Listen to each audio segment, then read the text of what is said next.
바빠 중앙연산 연립방정식의 활용 2를 공부하겠습니다. 증가 감소에 대한 문제. x에서 a% 증가하였을 때 증가량은요 a%이니까 100분의 a 이렇게 쓰고요. x에서 a% 증가하였다고 했죠? 이럴 때는 곱하기 x를 해주면 됩니다. 전체 양은요 원래 x가 있었고 증가한 게 100분의 ax니까 2를 더해주면 됩니다. 그런 다음 x로 묶었더니 1 플러스 100분의 a 곱하기 x가 되었네요. x에서 b% 감소하였을 때는요. 감소량도 역시 100분의 b 곱하기 x 이렇게 나타낼 수 있으니까 전체 양은 x에서 감소했기 때문에 빼면 되죠. 100분의 bx를 빼면 됩니다.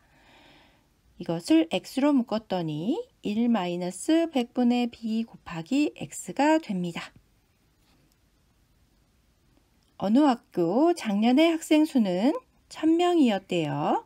올해는 남학생이 3%가 줄고요. 그리고 여학생은 7%가 늘어서 1010명이 되었대요. 올해의 여학생 수를 구하여라. 이런 문제가 있네요. 그런데 이런 문제를 풀 때는요.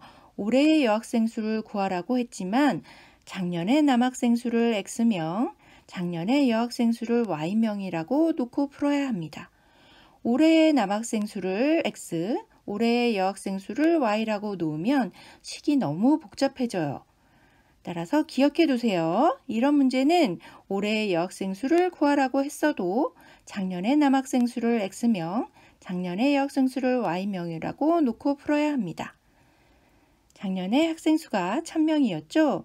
따라서 X 플러스 Y 이퀄 1000 이렇게 놓으면 됩니다. 작년에는 1000명이었는데 올해는 1010명이 되었으니까 올해의 학생 수는 작년보다 10명이 늘었어요. 따라서 남학생 수가 줄었으니까 100분의 3x 하고 마이너스를 앞에 해주고요. 그리고 여학생은 늘었으니까 플러스 100분의 7y 이퀄 10 이렇게 놓으면 됩니다. 이것을 풀면요. x 이퀄 600, y 이퀄 400이 돼요. 그런데 이건 답이 아니에요. 작년의 남학생 수를 x, 작년의 여학생 수를 y라고 놓았잖아요.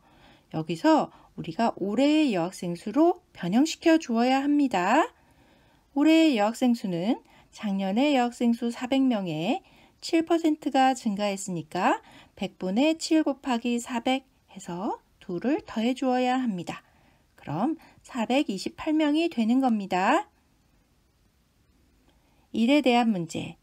일의 양이 주어지지 않으면 전체 일의 양을 1로 놓고 풉니다. 한 사람이 단위 시간에 할 수 있는 일의 양을 미지수 XY로 놓으면 됩니다. 다영이와 수민이가 4일 동안 함께 작업하여 마칠 수 있는 일을요. 다영이가 2일 동안 작업한 후에 나머지를 수빈이가 8일 동안 작업해서 모두 마쳤습니다. 이 일을 다영이가 혼자서 하면 며칠이 걸리는지 구하여라. 이런 문제가 있다고 할 때요. 다영이와 수민이가 1일 동안 할 수 있는 일의 양을 각각 X, Y라고 놓으면 됩니다. 그런데 4일 동안 함께 작업하면 마칠 수 있는 일이라고 했잖아요. 따라서 4X 플러스 4Y 이퀄 1 이렇게 놓으면 됩니다. 전체 일의 양을 우리가 1로 놓았었죠. 그리고 다영이가 2일 동안 일하고 수민이가 8일 동안 일하면 이 일은 또 마칠 수 있다고 했으니까 2x 플러스 8y 이퀄 1로 놓으면 됩니다. 이 연립방정식을 풀었더니 x 이퀄 6분의 1, y 이퀄 12분의 1이 되었네요. 그런데 이것도 역시 답이 아닙니다.